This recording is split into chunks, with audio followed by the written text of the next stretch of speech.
Hello दोस्तों, आप सभी का स्वागत है आपके अपने YouTube चैनल टीम विशाल एजुकेशन पर। आज की इस वीडियो में हम जियोग्राफी सब्जेक्ट के अर्थ एवं विषय क्षेत्र से संबंधित टॉप 30 मोस्ट इम्पोर्टेंट क्वेश्चन करने वाले हैं। और ये वीडियो का पार्ट 2 है, जिसमें प्रतियोगी परीक्षाओं में बार बार पूछे जाने वाले प्रश्न शामिल किए गए हैं। अगर आप किसी भी एग्जाम की तैयारी कर रहे हैं तो ये वीडियो आपके लिए काफ़ी ज़्यादा यूजफुल रहने वाली है। इसलिए वीडियो को आप शुरू से लेकर एंड तक जरूर देखें, क्योंकि हर प्रश्न आपके एग्जाम में काम आ सकता है। तो बिना किसी देरी के चलिए शुरू करते हैं आज के पहले प्रश्न से। निम्नलिखित में से किस भूगोल वेत्ता को मानव भूगोल का जनक माना जाता है? तो राइट आंसर है इस प्रश्न का ऑप्शन सी, फ्रेडरिक रैटजेल को। दोस्तों, फ्रेडरिक रैटजेल को सामान्यतः मानव भूगोल का जनक माना जाता है। उन्होंने मानव और उसके प्राकृतिक पर्यावरण के बीच संबंधों के अध्ययन को विशेष महत्व दिया है। उनकी प्रसिद्ध कृति एंथ्रोपोजियोग्राफी है, जिसमें मानव के वितरण और पर्यावरण के साथ उनके संबंधों का अध्ययन किया गया है। नेक्स्ट प्रश्न है, किस भूगोलवेत्ता ने भूगोल को पृथ्वी के विभिन्न क्षेत्रों के अध्ययन का विज्ञान माना? राइट आंसर है इस प्रश्न का option A, Carl Ritter. Carl Ritter ने भूगोल को पृथ्वी के विभिन्न क्षेत्रों के अध्ययन का विज्ञान माना है। उन्होंने प्रादेशिक दृष्टिकोण पर विशेष जोर दिया और उनके अनुसार किसी क्षेत्र को समझने के लिए वहां के प्राकृतिक और मानवीय तत्वों का समग्र अध्ययन करना आवश्यक है। मानव और प्रकृति के पारस्परिक संबंधों पर सर्वाधिक बल किसने दिया है? तो राइट आंसर है इस प्रश्न का ऑप्शन बी, कार्ल रिटर ने। कार्ल रिटर ने मानव और प्रकृति के पारस्परिक संबंधों को भूगोल के अध्ययन में विशेष महत्व दिया है और उनके अनुसार किसी स्थान या क्षेत्र को समझने के लिए यह देखना जरूरी है कि प्राकृतिक पर्यावरण मानव जीवन को किस प्रकार प्रभावित करता है और मानव प्रकृति के साथ किस प्रकार संबंध स्थापित करता है। पर्यावरणीय नियतवाद का प्रमुख समर्थक कौन था? राइट आंसर है इसका ऑप्शन बी, फ्रेडरिक रैटजेल। पर्यावरणीय नियतिवाद के प्रमुख समर्थक फ्रेडरिक रैटजेल थे। उनके विचार के अनुसार प्राकृतिक पर्यावरण मानव के जीवन, गतिविधियों और विकास को काफी हद तक प्रभावित करता है। उदाहरण के लिए देखें तो जलवायु, स्थलरूप, मिट्टी आदि मानव के रहन सहन, व्यवसाय और जीवन शैली को प्रभावित कर सकते हैं। नेक्स्ट प्रश्न है, संभववाद के प्रमुख प्रवर्तक कौन थे? राइट आंसर है इसका ऑप्शन सी, विडाल डी लाब्लास। संभववाद के प्रमुख प्रवर्तक विडाल डी लावाश थे। संभववाद के अनुसार प्रकृति मानव को पूरी तरह नियंत्रित नहीं करती, बल्कि प्रकृति मानव के सामने अनेक संभावनाएं प्रस्तुत करती है और मानव अपनी बुद्धि, तकनीक तथा आवश्यकताओं के अनुसार उनका उपयोग करता है। एग्जाम्पल देखें तो रेगिस्तान में प्राकृतिक परिस्थितियां कठिन हैं, लेकिन मानव सिंचाई और तकनीक की सहायता से वहां कृषि कर सकता है। क्षेत्रीय भूगोल के विकास में किसका प्रमुख योगदान माना जाता है? राइट आंसर है इसका ऑप्शन ए, हॉटशोर्न। रिचर्ड हॉटशोर्न का क्षेत्रीय भूगोल के विकास में महत्वपूर्ण योगदान माना जाता है। उन्होंने भूगोल में क्षेत्रीय भिन्नता की अवधारणा पर विशेष बल दिया और इसका अर्थ है कि पृथ्वी के अलग अलग क्षेत्रों में प्राकृतिक और मानवीय विशेषताएं अलग अलग होती हैं और भूगोल इन क्षेत्रीय विभिन्नताओं का अध्ययन करता है। किस विद्वान ने भूगोल को क्षेत्रीय भिन्नताओं का विज्ञान कहा है? राइट आंसर है इस प्रश्न का ऑप्शन ए, हॉटशोर्न को। दोस्तों, रिचर्ड हॉटशोर्न ने भूगोल को क्षेत्रीय विभिन्नताओं के अध्ययन का विज्ञान माना। एरियल डिफरेंशिएशन का अर्थ है पृथ्वी की सतह पर अलग अलग क्षेत्रों में प्राकृतिक और मानवीय विशेषताओं की भिन्नता का अध्ययन। उदाहरण के लिए भारत के अलग अलग क्षेत्रों में जलवायु, मिट्टी, कृषि, जनसंख्या और आर्थिक गतिविधियों में अंतर पाया जाता है। इन्हीं क्षेत्रीय भिन्नताओं को समझना भूगोल का महत्वपूर्ण कार्य है। भूगोल में जीआईएस का पूरा नाम क्या है? तो राइट आंसर हो जाएगा इस प्रश्न का ऑप्शन ए, जियोग्राफिकल इंफॉर्मेशन सिस्टम। जीआईएस का पूरा नाम दोस्तों जियोग्राफिकल इंफॉर्मेशन सिस्टम होता है। इसे हिंदी में भौगोलिक सूचना प्रणाली कहा जाता है। जीआईएस की सहायता से पृथ्वी की सतह से संबंधित स्थानिक जानकारी को इकट्ठा करना, व्यवस्थित करना, विश्लेषण करना और मानचित्र के रूप में प्रदर्शित करना संभव होता है। एग्जाम्पल के लिए जीआईएस से हम भूमि उपयोग, कृषि क्षेत्र, नदियों का वितरण, जनसंख्या वितरण और सड़क एवं परिवहन नेटवर्क का अध्ययन कर सकते हैं। नेक्स्ट प्रश्न है, जीपीएस का पूरा नाम क्या है? तो राइट आंसर हो जाएगा इस प्रश्न का ऑप्शन ए, ग्लोबल पोजीशनिंग सिस्टम। जीपीएस का पूरा नाम दोस्तों ग्लोबल पोजीशनिंग सिस्टम होता है। इसे हिंदी में वैश्विक स्थिति निर्धारण प्रणाली कहा जाता है। जीपीएस उपग्रहों की सहायता से पृथ्वी पर किसी स्थान की स्थिति या लोकेशन निर्धारित करने में मदद करता है।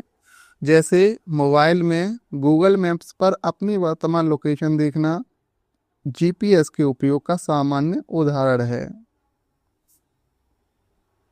रिमोट सेंसिंग का मुख्य उद्देश्य क्या है? राइट आंसर है ऑप्शन बी, दूर से पृथ्वी की सतह की जानकारी प्राप्त करना।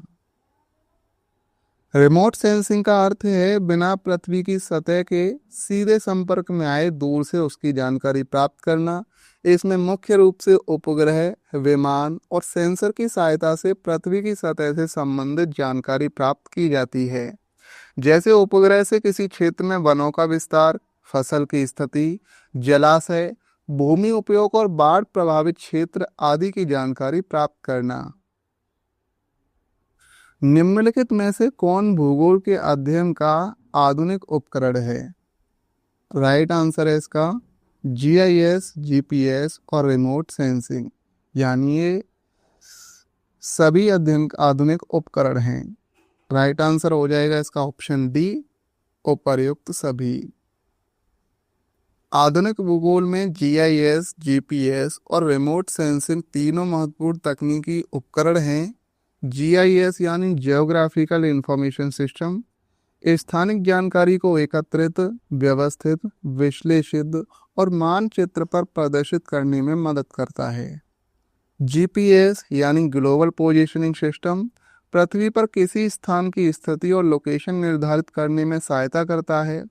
और रिमोट सेंसिंग यानी सुदूर संवेदन बिना सीधे संपर्क में आए दूर से पृथ्वी की सतह की जानकारी प्राप्त करने में सहायता करता है। भूगोल में मानचित्रों के वैज्ञानिक अध्ययन को क्या कहा जाता है?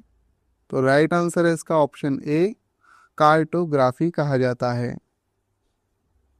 कार्टोग्राफी का अर्थ है मानचित्रों का वैज्ञानिक अध्ययन एवं निर्माण। इसमें मानचित्रों की तैयारी, निर्माण, प्रस्तुतिकरण, विश्लेषण और उपयोग का अध्ययन किया जाता है। झीलों के वैज्ञानिक अध्ययन को क्या कहा जाता है? राइट आंसर है इसका ऑप्शन बी, निम्नोलॉजी कहा जाता है। निम्नोलॉजी का अर्थ है झीलों और अंतर्देशीय जल निकायों का वैज्ञानिक अध्ययन। इसमें मुख्य रूप से झीलों, तालाबों, अंतर्देशीय जल निकायों, उनके जल की विशेषताओं, जलीय पारिस्थितिकी का अध्ययन किया जाता है। भूकंप के वैज्ञानिक अध्ययन को क्या कहा जाता है? तो राइट आंसर है इस प्रश्न का ऑप्शन सी, सीस्मोलॉजी कहा जाता है। दोस्तों, सीस्मोलॉजी भूकंपों का वैज्ञानिक अध्ययन है। इसमें भूकंप की उत्पत्ति, उसकी तरंगों, तीव्रता, केंद्र तथा पृथ्वी के अंदर होने वाली गतिविधियों का अध्ययन किया जाता है। ज्वालामुखियों के वैज्ञानिक अध्ययन को क्या कहा जाता है? राइट आंसर है इस प्रश्न का ऑप्शन ए, वल्केनोलॉजी कहा जाता है। वल्केनोलॉजी ज्वालामुखियों का वैज्ञानिक अध्ययन है। इसमें ज्वालामुखियों की उत्पत्ति, संरचना, ज्वालामुखीय गतिविधियों, लावा, राख और विस्फोट आदि का अध्ययन किया जाता है। भूगोल में डेटा का विश्लेषण मुख्यतः किस आधार पर किया जाता है? तो राइट आंसर है इस प्रश्न का ऑप्शन सी, स्थान एवं समय। भूगोल में किसी भी घटना या तथ्य को समझने के लिए केवल यह जानना पर्याप्त नहीं है कि वह कहाँ पाया जाता है, बल्कि यह भी देखना जरूरी है कि उसमें समय के साथ क्या परिवर्तन हुआ है। जैसे स्थान, घटना कहाँ स्थित है और उसका वितरण कैसे है। समय, घटना समय के साथ कैसे बदल रही है। जैसे किसी क्षेत्र की जनसंख्या का अध्ययन करते समय भूगोलवेत्ता यह देख सकता है कि जनसंख्या कहाँ अधिक है और पिछले वर्षों में उसमें कितना परिवर्तन हुआ है। निम्नलिखित में से कौन प्राकृतिक भूगोल का विषय नहीं है? तो राइट आंसर है इस प्रश्न का ऑप्शन सी, जनसंख्या। प्राकृतिक भूगोल में पृथ्वी के प्राकृतिक तत्वों का अध्ययन किया जाता है। जैसे जलवायु प्राकृतिक भूगोल, स्थल रूप प्राकृतिक भूगोल, मृदा प्राकृतिक भूगोल और जनसंख्या मानव भूगोल। जनसंख्या मानव से संबंधित विषय है, इसलिए यह मानव भूगोल के अंतर्गत आती है। निम्नलिखित में से कौन मानव भूगोल की शाखा है? राइट आंसर है इस प्रश्न का ऑप्शन बी, आर्थिक भूगोल। दोस्तों, आर्थिक भूगोल मानव भूगोल की प्रमुख शाखाओं में से एक है। इसमें मानव की आर्थिक गतिविधियों और उनके स्थानिक वितरण का अध्ययन किया जाता है। जैसे कृषि, उद्योग, खनन, व्यापार, परिवहन, आर्थिक गतिविधियों का क्षेत्रीय वितरण। भूगोल में मानव और पर्यावरण के संबंधों का आधुनिक दृष्टिकोण क्या कहलाता है? तो राइट आंसर है इसका ऑप्शन सी, नवनियतिवाद कहलाता है। नवनियतिवाद मानव और प्रकृति के संबंधों को समझने का आधुनिक दृष्टिकोण माना जाता है। इसे ग्रिफिथ टेलर ने विकसित किया था। उनके अनुसार प्रकृति मानव की गतिविधियों पर कुछ सीमाएं लगती हैं, लेकिन मानव उन सीमाओं के भीतर अपनी गतिविधियों का चुनाव कर सकता है। जैसे पर्वतीय क्षेत्र में प्रकृति की कुछ सीमाएं निर्धारित करती हैं, लेकिन मानव तकनीक और अपनी क्षमता के अनुसार सड़क, सुरंग या अन्य निर्माण कर सकता है। निम्नलिखित में से किसे भूगोल का प्रथम व्यवस्थित ग्रंथकार माना जाता है? तो राइट आंसर है इस प्रश्न का ऑप्शन ए, स्ट्रैबो। स्ट्रैबो को भूगोल का प्रथम व्यवस्थित ग्रंथकार माना जाता है।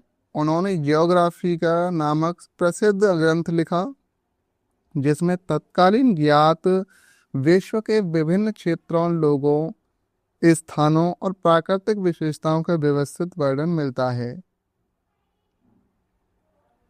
टॉलेमी की प्रसिद्ध पुस्तक का नाम क्या है? तो राइट आंसर है ऑप्शन सी, जियोग्राफी। टॉलेमी की प्रसिद्ध पुस्तक का नाम जियोग्राफी था। यह प्राचीन काल की महत्वपूर्ण भौगोलिक कृतियों में से एक है। इस ग्रंथ में पृथ्वी के विभिन्न स्थानों, उसके निर्देशांकों और मानचित्रण से संबंधित जानकारी दी गई थी। अलेक्जेंडर वॉन हमफोल्ट की प्रसिद्ध पुस्तक कौन सी है? राइट आंसर है इसका option A, cosmos. Alexander von Humboldt की प्रसिद्ध पुस्तक कॉस्मोस है। इसमें उन्होंने प्रकृति, पृथ्वी और ब्रह्मांड के विभिन्न पहलुओं का वैज्ञानिक एवं समग्र अध्ययन प्रस्तुत किया है। भूगोल का अध्ययन किस पद्धति से सबसे अधिक संबंधित है? तो राइट आंसर है इस प्रश्न का ऑप्शन डी हो जाएगा, विश्लेषणात्मक, क्षेत्रीय और स्थानिक। दोस्तों, भूगोल का अध्ययन केवल एक पद्धति से नहीं किया जाता। इसमें अलग अलग दृष्टिकोण का उपयोग किया जाता है। जैसे विश्लेषणात्मक पद्धति भौगोलिक तथ्यों और घटनाओं के कारणों तथा उनके संबंधों का विश्लेषण। क्षेत्रीय पद्धति किसी विशेष क्षेत्र की प्राकृतिक एवं मानवीय विशेषताओं का समग्र अध्ययन। स्थानिक पद्धति किसी घटना या तत्व का कहाँ वितरण है किस प्रकार फैला है और स्थान के अनुसार उसमें क्या अंतर है, इसका अध्ययन। इसलिए भूगोल में विश्लेषण, क्षेत्रीय और स्थानिक तीनों पद्धतियां महत्वपूर्ण हैं। आधुनिक भूगोल में उपग्रह चित्रों का उपयोग मुख्यतः किस लिए किया जाता है? तो राइट आंसर इस प्रश्न का ऑप्शन डी हो जाएगा, उपरोक्त सभी, यानी भूमि उपयोग का अध्ययन, मौसम का अध्ययन, प्राकृतिक संसाधनों का अध्ययन। दोस्तों, आधुनिक भूगोल में उपग्रह चित्र महत्वपूर्ण है। इनकी सहायता से पृथ्वी की सतह से संबंधित विभिन्न प्रकार की जानकारी प्राप्त की जाती है। भूमि उपयोग का अध्ययन, कृषि भूमि, वन, बस्तियां, जल क्षेत्र आदि की पहचान। मौसम का अध्ययन, बादलों की स्थिति, चक्रवात, वर्षा प्रणाली और मौसम संबंधी गतिविधियों की निगरानी। प्राकृतिक संसाधनों का अध्ययन, वन, जल संसाधन, खनिज क्षेत्र आदि के वितरण और स्थिति का अध्ययन। इसलिए उपग्रह चित्रों का उपयोग केवल एक क्षेत्र तक सीमित नहीं है, बल्कि भूमि उपयोग, मौसम और प्राकृतिक संसाधनों तीनों के अध्ययन में किया जाता है। नेक्स्ट प्रश्न है, भूगोल को विज्ञान बनाने में किसका प्रमुख योगदान माना जाता है? तो राइट आंसर इस प्रश्न का ऑप्शन ए, हम्बोल्ट एवं रिटर। अलेक्जेंडर वॉन हम्बोल्ट और कार्ल रिटर ने भूगोल को एक व्यवस्थित एवं वैज्ञानिक विषय के रूप में विकसित करने में महत्वपूर्ण योगदान दिया। हम्बोल्ट ने प्राकृतिक घटनाओं के वैज्ञानिक, तुलनात्मक और कारणात्मक अध्ययन पर जोर दिया। कार्ल रिटर ने पृथ्वी के विभिन्न क्षेत्रों और मानव प्रकृति के संबंधों के अध्ययन को महत्व दिया। इन दोनों के योगदान से भूगोल केवल स्थानों के वर्णन तक सीमित न रहकर वैज्ञानिक विश्लेषण का विषय बना। मानव भूगोल का मुख्य केंद्र क्या है? तो राइट आंसर है इसका ऑप्शन बी, मानव। दोस्तों, मानव भूगोल का मुख्य केंद्र मानव है। इसमें मानव की जनसंख्या, बस्तियां, आर्थिक गतिविधियां, संस्कृति और पर्यावरण के साथ उसके संबंधों का अध्ययन किया जाता है। भूगोल का अध्ययन किस प्रकार की समस्याओं के समाधान में उपयोगी है? तो राइट आंसर है पर्यावरणीय, संसाधन प्रबंधन और क्षेत्रीय योजना। तो राइट आंसर हो जाएगा इसका ऑप्शन डी, उपर्युक्त सभी। भूगोल केवल पृथ्वी और स्थानों का अध्ययन नहीं करता, बल्कि व्यवहारिक समस्याओं के समाधान में भी बहुत उपयोगी है, जैसे पर्यावरणीय समस्याएं, प्रदूषण, वनों की कमी, जलवायु परिवर्तन आदि को समझने में। संसाधन प्रबंधन, जल, भूमि, वन और खनिज जैसे संसाधनों का उचित एवं टिकाऊ उपयोग करने में। क्षेत्रीय योजना, किसी क्षेत्र में सड़क, उद्योग, आवास, कृषि और अन्य सुविधाओं की उचित योजना बनाने में। इसलिए भूगोल का उपयोग पर्यावरणीय समस्याओं, संसाधन प्रबंधन और क्षेत्रीय योजना तीनों में होता है। भूगोल का अध्ययन सतत विकास में क्यों महत्वपूर्ण है? तो राइट आंसर है इस प्रश्न का ऑप्शन ए, संसाधनों के संतुलित उपयोग के लिए।